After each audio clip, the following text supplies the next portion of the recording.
இன்றைய தேவனுடைய வார்த்தை. தேவனுடைய வார்த்தையை விசுவாசத்துடன் கேட்போம் வாருங்கள்.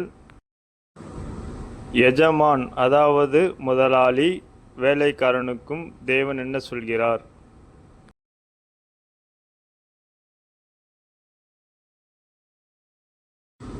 எஜமான்களே, உங்களுக்கும் பரலோகத்தில் எஜமான் இருக்கிறார் என்று அறிந்து வேலைக்காரருக்கு நீதியும் செவ்வையுமானதை செய்யுங்கள்.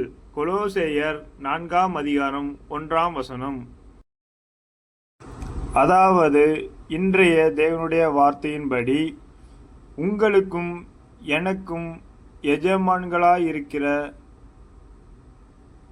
யாவரும் நீதியும் செவ்வையுமானதை செய்யுங்கள் என்று தேவன் சொல்லுகிறார். அதன்படி உங்களுக்கும் எனக்கும் எஜமான்களாயிருக்கிற, அதாவது முதலாளியாக இருக்கிறவர்கள் நீதியும் செவ்வையுமானதை செய்யட்டும். எஜமான்கள் வேலைக்காரருக்கு சரியான நேரத்தில் சரியான சம்பளத்தை கொடுக்கவும், உணவு கொடுக்கவும், உடை கொடுக்கவும், இருப்பிடம் கொடுக்கவும், எஜமான்கள் வேலைக்காரருக்கு செய்ய வேண்டிய நீதியை சரியாக தேவனுடைய வார்த்தையின்படி செய்தால் தேவன் எஜமான்களை ஆசீர்வதிக்கவே ஆசீர்வதித்து பெருகவே பெருக செய்வார்.